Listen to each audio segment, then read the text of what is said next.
कुमार सुमन जी। आलोक जी 5 minutes. जी madam जी, धन्यवाद सभापति महोदया।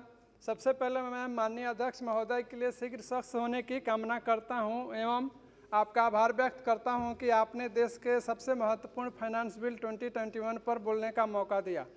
यह विधेयक एक आम आदमी से लेकर अमीर, गरीब, टैक्स पेयर और देश के रेवेन्यू से आदि से संबंधित है एवं फाइनेंशियल ईयर 21-22 के लिए फाइनेंशियल प्रपोजल को प्रभावी करना है।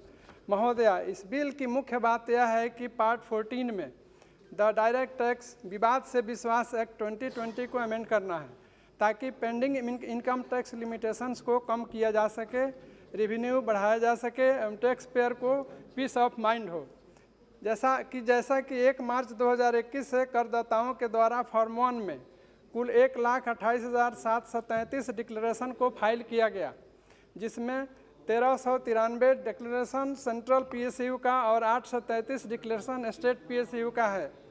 मैं कहना चाहूँगा कि 98,328 रुपये के टैक्स डिस्प्यूट समाधान के लिए करदाताओं ने घोषणाएँ फाइल की हैं और 53,346 करोड़ रुपए का भुगतान करदाताओं के द्वारा किया गया है, जो सरकार के सुधार का ही परिणाम है। देश में पेंडिंग टैक्स डिस्प्यूट का एमिकेबल समाधान सरकार का मुख्य उद्देश्य है। महोदया, एलिजिबिलिटी टेस्ट तक पूरे देश में 5,10,491 टैक्स डिस्प्यूट पेंडिंग है।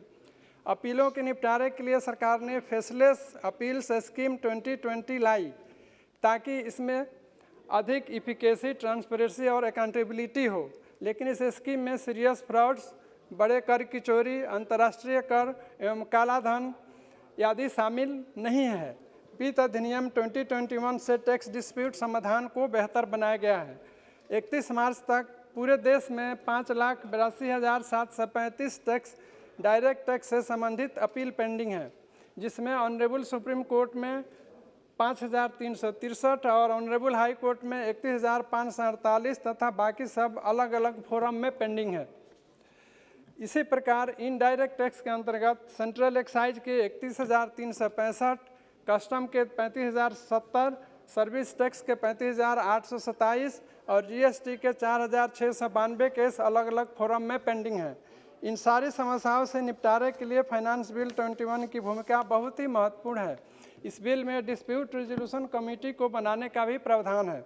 महोदया, फाइनेंस बिल 21 में इनकम टैक्स सेटलमेंट कमीशन को 1 फरवरी 2021 से समाप्त करने का प्रस्ताव है और लंबित मामलों को केंद्र सरकार द्वारा गठित इंटरिम बोर्ड के द्वारा निपटाया जाएगा।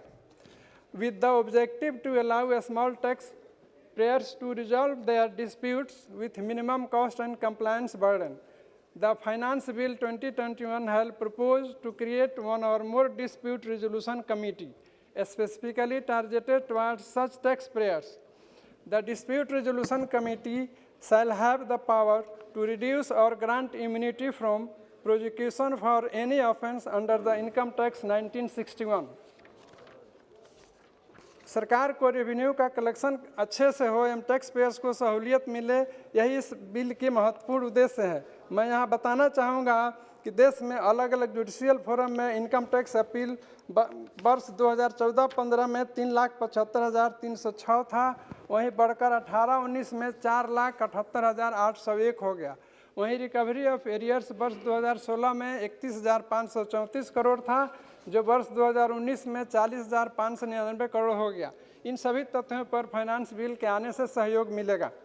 महोदया, बिहार राज्य हमारे माननीय यशस्वी प्रधानमंत्री श्री नरेंद्र मोदी जी एवं माननीय यशस्वी मुख्यमंत्री श्री नीतीश कुमार जी के नेतृत्व में हर क्षेत्र में प्रगति कर रहा है। मैं इस सदन के माध्यम से बिहार राज्य के लिए महोदया स्पेशल पैकेज की मांग कर रहा हूँ ताकि बिहार की विकास को गति मिले। महोदया, कोविड-19 के कारण देश में डायरेक्ट टैक्स कलेक्शन में कमी आई। वर्ष 19-20 के दौरान टोटल 10,50,711 करोड़ का कलेक्शन हुआ। कोविड महामारी के प्रभाव को देखते हुए 2020-21 में डायरेक्ट टैक्स का कलेक्शन 9,05,000 करोड़ रुपए का टारगेट दिया गया।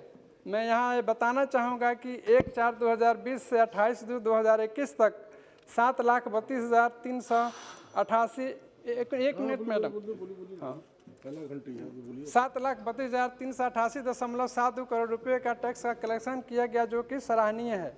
क्योंकि यह पैसा विकास के लिए खर्च होगा। वर्तमान में यह सुधार का ही परिणाम है कि देश में वर्ष 17-18 में 6.87 करोड़, वर्ष 18-19 में 6.74 करोड़ और 19-20 में 6.78 करोड़ ITR टैक्स पेयर्स के द्वारा सबमिट किया गया। इस बिल के पास होने से फाइनेंशियल सेक्टर में काफ़ी सुधार होगा, हम देश प्रगति के पथ पर आगे बढ़ेगा। अतः मैडम, मैं इन्हीं शब्दों के साथ फाइनेंस बिल 2021 को सपोर्ट करते हुए अपनी बात समाप्त करता हूँ। धन्यवाद सभापति महोदय।